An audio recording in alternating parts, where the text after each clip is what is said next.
Okay, we're back. It's volume 8 time, guys. We are back with RWBY. Like always, I'm going to be honest with you guys. I wasn't sure if I was going to do chapter reviews for this volume.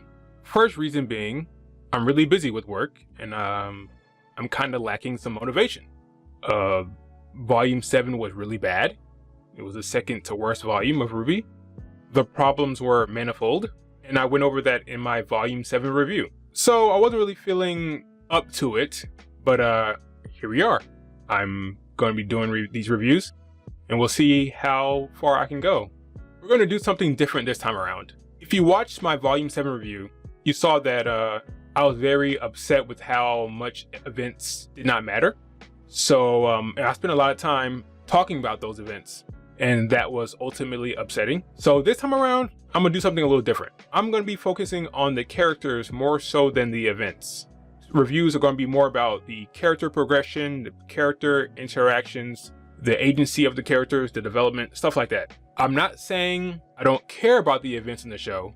I'm saying I'm not focusing on them for these reviews, okay? It won't be the focus. I still care, I'm paying attention to it, but I'm not gonna be talking about it so much in these videos, all right? So we'll try that and see how that goes. My biggest hope for this volume is that the events that happen matter. Let's keep hope alive, all right? Okay, let's get started with this review of chapter 1 of volume 8. What is this volume called? What is the chapter called? I have no idea. Hold on for a second. Honestly don't know. Let me look it up real quick. I might skip right over. Divide. The chapter is called Divide. All right. Oh look, we're getting Cinder's backstory. We've been waiting for 7 years to get her backstory. I guess enough people complained. Don't take this to the bank, but it's possible that they may be trying to do something interesting here. Let's keep our eyes out for that. It may be possible. You never know. This is 2020. Getting Cinder's backstory is potentially good for a few reasons, right? We could find out why she's in the show, right? That's one thing. We could find out why she wants power. The hope is we'll start to care about her, because right now I could care less. One thing we should keep in mind is that getting Cinder's backstory doesn't make her a good character, right? I mean, the last 6 volumes still happen, right? It doesn't take that away. I mean, the backstory could be bad. It could be boring and bland. You never know, right? It could make things worse. So just keep that in mind. I would hope that Cinder's backstory coincides with a change in the direction for the character. Send her down a new road, in a new direction, something different. I am tired of seeing smug Cinder. Try something new, change it up. You know, it can't hurt. It really can't hurt. So we'll look out for that. The relic of knowledge. I took it right from under Ironwood's nose. Cinder takes all the credit for stealing the relic because she's awful, right? And because she wants Salem to know that she's still capable and still useful. That power will be mine. I've given no such command. Ma'am. All you need concern yourself with is your ability to act when I tell you to. Will this be the volume where Cinder breaks away from Salem? I hope so. I don't know. It hasn't happened in 7 volumes, or 6, depending on what you want to count. Something needs to come of this relationship between Salem and Cinder. Something needs to come of it. What exactly, I'm not sure, but I'm just hoping that Cinder eventually does her own thing, finds her own way. But maybe this is the volume where they actually do something with these two. Whatever they're building up to, we'll get it after the backstory, I think. Something's got to change between Cinder and Salem. I don't know what, but now's the time. The time is now. Actually, the time was a long time ago, but hey, let's do it now. Let's change it up. Oh look, Neo is here. She's upset Cinder is taking all of the credit. I'm not sure what she was expecting. Guys, why is Neo here? No, I'm serious. I'm being serious. Like, why is Neo here in the whale being introduced to Salem? Why is she here? You know what I like about this community? You guys like to ask the right questions, right? You guys like to ask why. We like to think about these characters and ask, what are they doing? Why are they here? What is the purpose, right? So I'm asking you guys, like seriously, why is Neo here? Neo returned to the show because she blamed Cinder for the death of her boss. So she wanted revenge, right? Cinder convinces her that it was RWBY's fault because Neo doesn't have a mind of her own apparently. And then they agreed to find RWBY and kill her. Help me find her. And the rest is up to you. And guess what? Neo finds RWBY. So, why is she here? Why didn't she kill RWBY? Oh, she's following Cinder's orders. Right. The same woman she blames for Roman's death. You see where I'm going with this? This might be the last time I talk about Neo, honestly. She's not a character. Miles said they brought her back because it made Cinder's story more interesting in Volume 6, and that's all you need to know, really. There's no reason she should be here right now. Neo is a nothing character. I really don't care. Cinder. You're here! I knew you'd— Quiet. In other news, Emerald is pathetic. She says, "I knew you'd come, Cinder," as if she's locked in like a dungeon or something. What is going on with this girl? They all seem to think Watts is dead for some reason. I'm not sure why. Everyone has a new outfit for some reason. For funsies, I guess. I guess Salem demanded it. Okay, let's head on over to our heroes. Every choice I've made was the wrong one. That is what RWBY should be saying. This would have been a good time for RWBY to come out and say she was wrong, but she probably doesn't think she made any mistakes, so yeah. RWBY is a bad leader, like straight up. She's a bad leader. You're not going to tell them. You and I aren't done talking yet. Oh look, now Oscar's keeping secrets. See what you did, RWBY? He's following your lead. Damn. So what's the plan, guys? Like, what's the plan here? We need to get out there and do what we can for Mantle. Yang wants to make sure the people left behind in Mantle are safe. Okay, I understand that. RWBY's like, screw that, we need to do what we can for everyone. For the whole world. We need to do what we can for everyone. What about Amity? And telling the world about Salem? Isn't that exactly what Ironwood wanted to do? Ruby's right. The Happy Huntresses are handling the evacuation better than we could. And there's a bigger picture. Blake's like, the Huntresses can take care of it. There's a bigger picture here. Sounds like something Ironwood would say. Where was this last volume? Seriously, when they were running their mouth to James, where was this? But Amity isn't even finished. It was still under construction. RWBY wants to get Amity up and running again. She should just use her speed to run around Mantle and evacuate everyone, but apparently that's not what she wants to do. Doctor, what would you need to launch Amity now? We made decent progress on construction and fuel collection. Oh, so the Amity project is pretty much 99.999% done? That's not how they framed it in Volume 7. They made it seem like it was weeks away from being finished.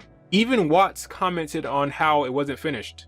Although I wouldn't exactly call it finished. You said in your speech that Amity Tower was ready to launch. Was that true? No. You just said that to lure out Watts. So weird. So RWBY wants to break into the military compound to access the terminal to launch the damn thing. Yang's like, that's pointless. You want to go back to the academy? What you're saying is it can't be done. It's pointless. And even if you got the message out, there's no guarantee help would come. RWBY sounds like she's already conceding. Atlas is only Salem's current target. She's not hiding anymore, and once she's done here, she'll move on to the rest of Remnant. Didn't you say you guys were going to stop her?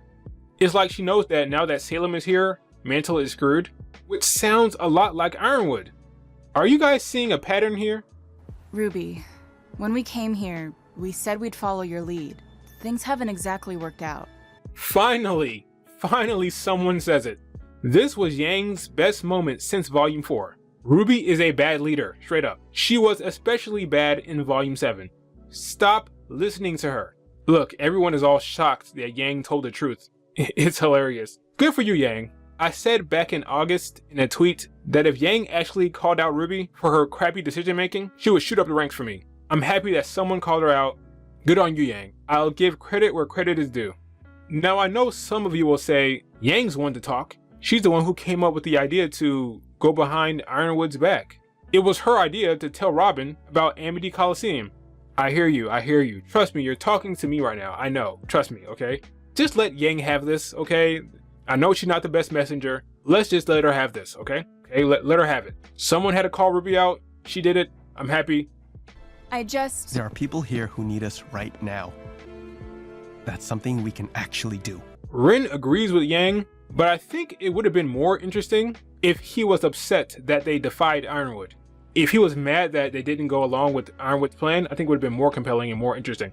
Remember, he was the one who was falling in line the most for whatever reason, so that could have been interesting. He could have said something like, Ironwood was trying to save some people, now everyone's gonna die, or something like that. Something of that nature, right? It could have been cool, and it would have tracked.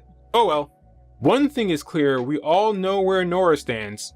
She's gonna side with Yang, no doubt. I am so sick of secrets! Nora is sick of RWBY's nonsense too, with all her secrets and lies. People of Mantle are hurting! Remember, Nora was all about helping the people of Mantle, so of course she's gonna side with Yang. There's no way she could— But this isn't about just Atlas. RWBY's right. RWBY's right. RWBY's right. For the love of God, get this wench off of my screen. Oh look, Penny is here. Penny's got more agency this volume. I'll go. Penny, we can't risk— I'll go. And she's got some ideas.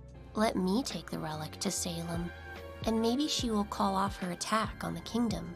You know what would be a better idea, Penny? Go away. No, like seriously, like go away, like leave the area. Leave Atlas. She needs to leave Atlas. Both Ironwood and Salem need her for their master plan. So she should just fly away from here, but they won't do that because Penny has to stay here to get hacked. Because her father is a careless clown and Watts is smarter than him. I was talking to Kalaxin on Twitter and she's completely right. The intro gives it away. Once you pay attention to the intro, like actually pay attention to Penny scenes, it's quite obvious what they're gonna do. Penny is gonna get hacked by Watts. Watts is right. Ironwood should have picked him over Pietro. The Penny project is a complete disaster. Ironwood seriously screwed up by picking Pietro. Not only does Penny not follow orders, but she can get hacked? She's a liability. If Penny's gonna get hacked, then I want her to go on a killing spree. Just kill everyone, Penny. Kill Nora, kill Ren, kill Oscar. Get rid of him, Penny, please. She's not going anywhere until you change your mind about Mantle. RWBY, you are not Penny's keeper. Okay, I'm done with this. Let's check in on James. This is absurd! Let us through! Well, okay. It's time for my favorite word. Why? Why did he do that? Why did he shoot him? Why did he kill the man in cold blood? Why? Why? Guys, for me, Ironwood was a good character because everything he did last volume was covered in a layer of logic. Even if you didn't like what he did, nothing was nonsensical, right? Ironwood shoots Oscar. Why? Because Oscar is Ozpin. Ozpin has a magic cane.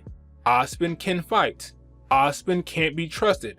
Ironwood thought that Ozpin was going to stop him from saving lives. We are saving who we can. That tracks. Even if you don't like it, it tracks. Ironwood just straight up murders this guy for no reason. There's nothing logical about it. Now I have no choice but to believe the man is deranged, which makes him a less interesting character. Awesome. Great. Just great. Let's step back for a second. Why did the writers do this? It's almost as if they want to establish who the bad guy is here. Damn, too many people are siding with Ironwood instead of Team RWBY. Oops, we accidentally made an interesting character. Let's have him murder a guy on screen to make it clear that he's really bad news.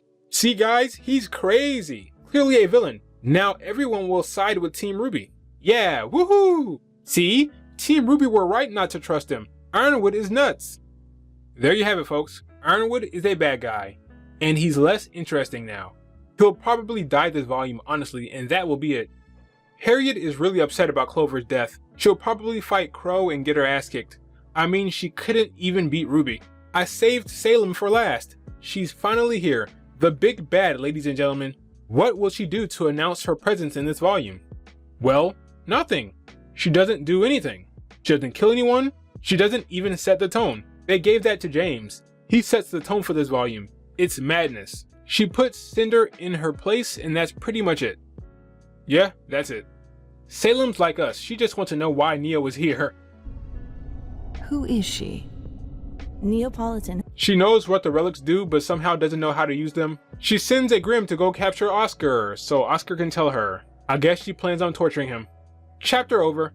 That's it for the video, guys. Not much more to say here. What can I say about this chapter overall? Let's end on a positive note. It's better than Volume 7, Chapter 1. I can say that. Thanks for taking the time to watch this, guys. I want to know what you guys think in the comments. Did you like this chapter? Why if you did? Why if you didn't? What do you think is going to happen with Penny and Salem? Just give me all your thoughts on the chapter in the comments. I'm dying to know. I may keep doing these. I'm not 100% sure yet, but this was the first one. We'll see if I keep going. Like the video, subscribe to the channel, and I will see you later.